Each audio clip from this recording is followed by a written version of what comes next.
یہ رب کے بندوں کی شان ہے۔ اور ویسے بھی درویش کہتے ہیں کہ رات پوے تے بے درداں نو نیند پیاری آوے، درد منداں نو تے یاد سجن دی سوتیاں وی آن جگاوے۔ تو یہ وقت ہے خاص، اس خاص وقت اس بات کی طرف ضرور توجہ کرنی چاہیے۔ اور یہ جو کہا گیا نا کہ فرشتے نازل ہوتے ہیں بِإِذْنِ رَبِّهِمْ مِنْ كُلِّ امر، اللہ کے حکم سے آتے ہیں اور ہر کام کے لیے، ہر امر خیر کے لیے آتے ہیں۔ تو اس میں بھی ہمارے مفسرین نے لکھا ہے کہ وہ تمہارے لیے پورے سال کا فیصلہ کریں گے کہ تمہیں کیا دیا جائے گا، تم کیا حاصل کرو گے اللہ تبارک و تعالیٰ کی بارگاہ سے۔ تو اس کا معنی یہ ہوا کہ پھر تو یہ لینے کی رات ہے۔ ایسا نہ ہو کہ فرشتے آئے ہوں رب کی بارگاہ سے یہ پیغام کرم ہو کہ دینا ہے اور لینے والے سو رہے ہوں، وہ آرام میں ہوں۔ تو یاد رکھیں خیرات اسی کے پیالے میں آتی ہے جس کا پیالہ سیدھا ہوتا ہے، اور اگر پیالہ ہی سیدھا نہ ہو تو خیرات پھر پیالے میں نہیں آیا کرتی۔ تو پھر اس کو جو کہا گیا نا کہ یہ سلامتی والی ہے، تو اس میں ایک اور بات بھی ہمارے پھر مفسرین نے لکھی ہے کہ اس رات، شیطان تو ویسے ہی قید ہے، اس رات بندے کا نفس بھی نہیں اسے تنگ کرتا۔ یہ طاق راتیں اتنی حسین ہے کہ تھوڑی سی بندہ ہمت کرے تو اللہ عبادت کے لیے اس کے دل کو قرار عطا کر دیتا ہے، اسے سکون ملتا ہے، طبیعت ٹھنڈی ہو جاتی ہے اور وہ بڑے ذوق کے ساتھ اللہ کی عبادت کرتا ہے۔ خوب بیداری کا مظاہرہ کریں طاق راتوں میں۔ میں نے رمضان سے پہلے مشورہ دیا تھا کپڑے وقت پہ خرید لو عید کے، اور وقت پہ سلا لو اور وقت پہ چیزیں لے لو۔ یہ جو خاص دن ہیں عبادت کے، یہ لوگوں کے بازاروں میں گزر جاتے ہیں۔ یہ زیادہ تر وقت ہمارا خریداری میں اور شاپنگ میں اور ایسے مہمل کاموں میں صرف ہو جاتا ہے کہ جن کی وجہ سے یہ خاص چیزیں جو ہمیں میسر آنی تھی ان سے ہم کئی دفعہ رہ جاتے ہیں۔ تو اس رات کرنا کیا ہے؟ زیادہ سے زیادہ کھڑے ہو کے رب کی عبادت کریں، قرآن شریف کی تلاوت کریں، استغفار پڑھیں۔ شان رسالت میں عظیم ترین آیت ہے آیت نمبر 56، بڑی عظیم آیت۔ کون سی بلا؟ ان اللہ وملائکتہ، فرمایا بے شک اللہ اور اس کے فرشتے یصلون علی النبی، نبی کریم پر درود بھیجتے ہیں۔ اللہ بھی بھیجتا ہے، اللہ کے فرشتے بھی درود پڑھتے ہیں۔ یا ایھا الذین آمنوا صلوا علیہ وسلموا تسلیما، اے ایمان والو تم بھی نبی پاک پر درود پڑھو اور خوب سلام پڑھو۔ تو یہ آیت مبارکہ نازل ہوئی کہ اور حضور صلی اللہ علیہ وسلم نے فرمایا اگر تم مجھ پر ایک بار درود پڑھو گے تو اللہ تم پہ 10 رحمتیں فرمائے گا اور تمہارے 10 گناہ معاف کر دے گا اور تمہارے 10 درجے اللہ بلند فرما دے۔ ایک بار درود شریف کو وظیفہ بنائیں، پابندی سے پڑھا کریں، پابندی سے۔ میں نے اپنے بزرگوں کو دیکھا ہے کچھ کام کرتے، کبھی کبھی مجھے لگتا ہے کہ وہ کام آج بھی بڑے ضروری ہیں، بڑے ضروری۔ بزرگ یہ کیا کرتے تھے کہ وہ اپنی ریل رکھتے تھے، اپنا مصلی بچاتے تھے مسجد میں آ کے اور اپنی تسبیح سائیڈ پہ رکھ لیتے تھے صبح کے وقت، اور روزے نہیں ہوتے تھے تو پانی کا پیالہ بھی ساتھ ہوتا تھا، کچھ دیر قرآن پاک پڑھنا، اپنا مصلی بچھایا، پھر اس کے ساتھ کچھ دیر تسبیح پڑھنی، پھر پانی پہ پھونک مارنی، پھر اس کو پینا۔ مجھے لگتا ہے یہ اہتمام ہے عبادت کا۔ میں دوستوں سے کہا کرتا ہوں کہ ہاتھوں میں تسبیح رکھ لو، تسبیح ہاتھ میں ہو تو چلتی بھی رہتی ہے۔ تو یہ چھوڑ دیں، لوگ کیا کہیں گے، بہانہ کریں گے، دنیا کہے گی یہ بابا تسبیح ہو گیا، تو کہنے دو، تسبیح ہو تو تسبیح چلتی بھی۔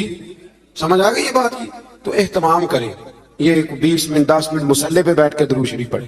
ہمیں موقع مل جائے تو ہم پڑھ لیتے، کچھ کہتے میں گاڑی چلاتے چلاتے پڑھتا ہوں۔ میں نے کہا یہ سارے طریقے ٹھیک ہے، پر میری رائے یہ ہے کہ مصلی بچھا کے، خوشبو لگا کے، اچھے کپڑے پہن کے، مدینے کی طرف منہ کر کے، یعنی حضور کی بارگاہ میں سلام عرض کرنا ہے نا جی، حضور کی بارگاہ میں، تو پھر پورے اہتمام سے سلام پڑھیں۔ اللہ توفیق عطا فرمائے۔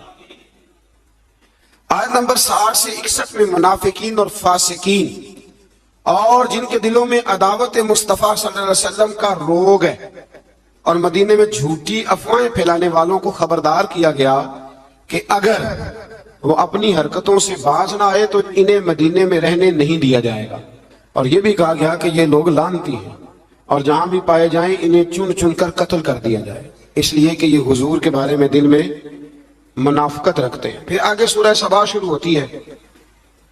اس سورت کی آیت نمبر 9 میں دشمنان رسول صلی اللہ علیہ وسلم کے لیے عبرتناک عذاب کی وعید ہے۔ آیت نمبر 10 سے حضرت داؤد علیہ السلام کے معجزات کا ذکر ہے کہ انہیں یہ فضیلت دی گئی کہ پہاڑ اور پرندے ان کے ساتھ تسبیح کرتے تھے۔ حضرت داؤد تسبیح کرتے تو پہاڑ بھی تسبیح کرتے، پرندے بھی۔ داتا علی جوہری نے ایک بات لکھی ہے، کہتے ہیں کہ حضرت حبیب بن اسلم رائی تھے، داتا صاحب نے 1000 سال پہلے لکھا ہے، وہ کسی سے ملتے نہیں تھے، دوپہر کے وقت بکریاں لے کے جنگل میں چلے جاتے، ملتے نہیں۔ ایک بندہ بڑی دور سے آیا، کہنے لگا میں نے ملنا ہے۔ انہوں نے کہا بابا اس ٹائم نہیں ملتا۔ کہنے لگا اللہ کا بندہ ہے نا، تھوڑا ناراض ہی ہو جائے گا، چلا جاتا۔ کہتے میں پہاڑ کے پیچھے گیا تو میں نے عجیب نظارہ دیکھا کہ بابا جی مسلح پہ بیٹھے ہیں اور ایک بھیڑیا ان کی بکریاں چرا رہا ہے۔ بھیڑیا وہ کھایا کرتا تھا، آج چرا رہا۔ کہتے ہیں بڑا حیران ہوا۔ بابا جی کہنے لگے اس وقت کیوں آئے ہو؟ تو میں نے کہا حضور اگر آئے گیا ہوں تو مہربانی کریں۔ میں نے فوراً کہا یہ بھیڑیا بکریاں چرا رہا ہے۔ فرمانے لگے جب سے میں نے رب سے صلح کر لیا نا، ساری مخلوق کی مجھ سے صلح ہو گئی، ساری مخلوق کی صلح ہو گئی۔ تو کہتے ہیں میرے دل میں خیال آیا کہ پتہ نہیں بابا کچھ کھلائے پلائے گا بھی کہ نہیں۔ تو کہتے ہیں لکڑی کا پیالہ پہاڑ کے نیچے رکھا تو وہ شہد سے بھر گیا، پھر میں نے وہ پیا، دوبارہ رکھا تو دودھ سے بھر گیا، پھر تیسری دفعہ رکھا تو وہ پانی سے بھر گیا۔ تو کہتے ہیں کہ میں بڑا حیران ہوا۔ تو کہنے لگے حیرانگی والی کون سی بات ہے؟ اگر بنی اسرائیل کے نبی دعا کرے اپنی نافرمان قوم کے لیے تو اللہ انہیں پہاڑوں سے پانی دے دیتا ہے۔ میں تو محمد عربی کا وفادار غلام ہوں، مجھے نہیں اللہ عطا کرے گا؟ یہ میں ساتھ ساتھ بزرگوں کی باتیں اس لیے کرتا ہوں جب بنی اسرائیل کا ذکر آتا ہے کہ میرے نبی پاک نے فرمایا علماء امتی کا انبیاء بنی اسرائیل، میری امت کے علماء اولیاء بنی اسرائیل کے نبیوں کی طرح ہوں گے۔ تو حضرت داؤد علیہ السلام کے ساتھ پرندے اور پہاڑ تسبیح کرتے تھے، لوہا ان کے لیے نرم کر دیا گیا تھا اور وہ زرہیں بناتے تھے اور باندھنے کے لیے ان میں کڑیاں بھی ڈالتے تھے۔ اسی طرح سلیمان علیہ السلام کے معجزات کا ذکر ہے کہ ہوا ان کے تخت کو تیز رفتاری کے ساتھ اڑا کر لے جاتی تھی اور اللہ تبارک و تعالیٰ کے حکم اور اذن سے جنات بھی ان کا حکم مانتے تھے، جنات بھی ان کا حکم۔ اور اس میں ایک واقعے کی طرف بھی اشارہ ہے، وہ ہوا یوں کہ حضرت سلیمان علیہ السلام نے نا بیت المقدس بنانی شروع کی تو ڈیوٹی جنوں کی لگا دی، فرمایا چلو بناؤ۔ یہ قرآن مجید میں ذکر ہے۔ حضرت سلیمان علیہ السلام نے جنوں کی ڈیوٹی لگائی تو پتا تھا آپ کو کہ میرا وقت بھی قریب ہے۔ بعض محدثین نے لکھا ہے کہ یہ 12-15 سال کی عمر میں یا 20 سال کی عمر میں بادشاہ بن گئے تھے، بڑی تھوڑی عمر۔ تو ان کو پتا تھا میرا وقت قریب ہے، تو بیت المقدس جو ہے اس کی تعمیر کا آغاز تو کیا تھا حضرت داؤد علیہ السلام نے، ان کے والد نے۔ وہ مثال کر گئے تھے، ان کو وصیت کر گئے۔ حضرت سلیمان ہم اس کو انہی بنیادوں پہ بنا رہے تھے تو ڈیوٹی لگائی جنوں کی کہ بناؤ۔ پتا تھا میرا وقت قریب ہے تو عرض کرنے لگے مالک اگر میں دنیا سے چلا بھی جاؤں تو ان سے پوشیدہ رکھنا، چلا بھی جاؤں تو ان سے پوشیدہ رکھنا، جنوں سے۔ میں پردہ کر گیا ہوں تو اپنی لاٹھی پر ٹھیک لگا کے کھڑے ہو گئے، جن کام کرتے رہے، وہ کرتے ہی رہے کرتے ہی رہے کرتے ہی رہے۔ ان کو پتا تھا کہ حضرت سلیمان کھڑے ہیں، ذرا بھی حرکت کی نا تو ناراض ہو گئے۔ کچھ نے لکھا ہے کہ کئی مہینے بیت گئے، حضرت سلیمان کھڑے ہیں۔ جب کام مکمل ہو گیا نا تو پھر اللہ نے حکم دیا زمین کو کہ سلیمان کو نہیں ان کی لاٹھی کو تو کھا جا۔ تو پھر لاٹھی کو زمین نے کھانا شروع کیا، وہ لگ جاتی ہے نا کچھ چیزیں لکڑی کو جو کھاتی ہیں، نے کھانا شروع کیا تو ڈنڈا ٹوٹا تو آپ زمین پہ تشریف لائے۔ پھر جنوں کو پتا چلا کہ حضرت سلیمان تو وصال کر گئے۔ کتنی دیر ایسا رہا، اللہ تبارک و تعالی کتنے مہینے نبی، یہ قرآن مجید پڑھ رہا ہوں، آپ 22ویں پارے کی تلاوت کریں تو اگر حضرت سلیمان کتنے مہینے انتقال کے بعد بھی کھڑے رہیں تو ان کو کچھ نہیں ہوتا، تو بتائیے نا پھر حضور کا وہ فرمان کتنا حق اور سچ ہے کہ اللہ نے حرام کر دیا ہے زمین نبیوں کا وجود کھاتی ہی نہیں۔ ان اللہ حرم علی الارض ان تاکل اجساد الانبیاء فنبی اللہ حی، فرمایا اللہ نے حرام کر دیا ہے زمین پر وہ نبیوں کے جسموں کو کھاتی، اللہ کے ہر نبی زندہ ہے اور وہ رزق دیے جاتے ہیں۔ اللہ سمجھنے کی توفیق دے۔ پھر آیت نمبر 22 سے مشرکین کے باطل معبودوں کی بے بسی کا بھی ذکر ہے، اور یہ کہ اللہ تعالیٰ کے حضور اس کے اذن کے بغیر کسی کو شفاعت کی مجال نہیں، عرض کریں گے وہ اللہ تبارک و تعالیٰ کی اجازت سے کریں گے۔ آیت نمبر 28 میں رسول کریم علیہ السلام کی رسالت عامہ کا ذکر ہے، عام رسالت ہے نبی پاک، کہ آپ کی دعوت پورے عالم انسانیت کے لیے، اور یہ سارا عالم انسانیت آپ کی امت دعوت ہے، اور جن خوش نصیبوں نے ایمان قبول کر لیا وہ امت اجابت ہے۔ ایک ہے نبی پاک کی امت دعوت، تو وہ جس کا اللہ رب ہے نا ان سب کی طرف حضور رسول بن کے آئے، یعنی سب کو حضور نے دین کی دعوت دینی ہے. ہاں جو دعوت قبول کر لے پھر وہ امت اجابت ہے، قبول کرنے والی امت. اگلی آیات میں اسی مفہوم کو بیان کیا کہ اپنے عہد کے جابروں اور متکبرین کو آخرت میں ان کے عہد کے کمزور طبقات کے لوگ یہ کہیں گے کہ ہمارے ایمان سے محرومی کا سبب تم بنے تھے. مزید بتایا کہ پچھلی امتوں کے خوشحال لوگ مال و دولت کی فراوانی کو اپنی مقبولیت کی دلیل سمجھتے تھے. کہتے تھے ہم اللہ کے قریبی ہیں اسی لیے تو اتنی مال و دولت دی ہے اللہ نے ہمیں، اس کو وہ دلیل بناتے تھے. حالانکہ مال و دولت کوئی دلیل ہے؟ اگر یہ قریب ہونے کا ذریعہ ہوتی تو سب سے زیادہ میرے نبی پاک کی تجوریوں میں ہوتی. یہ کوئی دلیل نہیں. اللہ نے فرمایا کہ اس کا قرب مال و دولت کی فراوانی سے نہیں ملتا بلکہ ایمان اور عمل صالح کی دولت سے ملتا ہے. اور رزق کی کشادگی یا تنگی کا تعلق کسی کی فضیلت یا بے توقیری سے نہیں ہے بلکہ یہ اللہ تعالیٰ کی حکمت ہے کہ کبھی وہ نعمتوں کی فراوانی امتحان کے طور پر فرماتا ہے اور کبھی آزمائش میں مبتلا کر کے بندے سے امتحان لیتا ہے. آیت نمبر 40 میں اللہ تعالیٰ کے فرشتوں سے سوال کہ کیا یہ لوگ تمہاری عبادت کرتے ہیں. فرشتوں کا اللہ تعالیٰ کی تسبیح بیان کرتے ہوئے اس کی بندگی کا اظہار کیا. اس بات کا اللہ نے اس آیات میں ذکر کیا. آیت نمبر 45 میں فرمایا کہ ان کفار سے پہلے جن لوگوں نے رسول کو جھٹلایا، ہمارے رسولوں کو، ان سے قوت اور دبدبہ میں وہ لوگ زیادہ مضبوط تھے. آج جو جھٹلا رہے ہیں نا قریش والے، تو جو پہلے جھٹلاتے تھے وہ قوت اور دبدبے میں زیادہ مضبوط تھے لیکن وہ بھی اللہ تعالیٰ کے عذاب سے بچ نہ سکے. تو جب وہ نہیں بچ سکی قوم عاد اور قوم سمود اتنی تگڑی قومیں، تو یہ تو بات ہی کوئی نہیں، تو بات ہی کوئی نہیں. اللہ اکبر. آخری آیات میں فرمایا کہ روز حشر کفار کی خواہش ہوگی کہ عذاب سے نجات مل جائے مگر ان کی یہ خواہش پوری نہیں ہوگی. پھر سورہ فاتح شروع ہو جاتی ہے اس سے آگے. تو اس کی آیت نمبر 5 میں تمام انسانوں سے خطاب کرتے ہوئے فرمایا کہ قیامت کا وعدہ حق ہے اور دنیاوی زندگی کی لذتوں میں کھو کر کہیں دھوکے میں نہ پڑ جانا. اور شیطان تمہارا دشمن ہے اس لیے تم بھی اسے اپنا دشمن ہی سمجھو. اس سے جرانے لگانے کی ضرورت، اس سے دوستیاں نہ کرتے، پھر اس کے لیے تیاری نہ کرو. یہ رمضان کے آخری دن شروع ہو جاتے ہیں تو ہمارے بچے موٹر سائیکلیں تیار کرنی شروع کر دیتے، یعنی اہم رمضان میں. مجھے کچھ لوگ کہتے ہیں کہ یہ عید والے دن بڑی طوفان بدتمیزی ہوتی ہے، تو میں کہتا ہوں کہ اللہ تعالیٰ ہمیں معاف کرے، ہوتی عید والے دن ہے پر اس کی تیاری رمضان میں ہوتی ہے. تو کتنا بڑا جرم ہے. یعنی ادھر چاند رات کا اعلان ہوگا تو ادھر تماشا لگ جائے. ہمیں احتیاط کرنی چاہیے. حضور علیہ السلام نے فرمایا تو یہ جو چاند رات ہوتی ہے نا، یہ تو مزدور کو مزدوری ملنے کا وقت ہوتا ہے. تو لوگ ہیں کہ وہ کھیل کود میں لگ جاتے ہیں. اللہ سمجھنے کی توفیق دے. آیت نمبر 9 سے 13 تک ایک بار پھر اللہ تعالیٰ کی قدرت کے تحت بارش کے نظام کا ذکر ہے. انسان کو اس کے جوہر تخلیق کی طرف متوجہ کیا گیا تاکہ سرکشی کا شکار نہ ہو، اور وہ یہ کہ مادہ کے پیٹ میں حمل کو بھی اللہ جانتا ہے، اور یہ کہ کس کی عمر میں درازی ہے یا کس کی عمر میں کمی ہے وہ سب اللہ نے کتاب تقدیر میں لکھ دیا ہے. آیت نمبر 12 سے فرمایا کہ میٹھے اور کھارے پانی کے سمندر برابر نہیں ہوتے.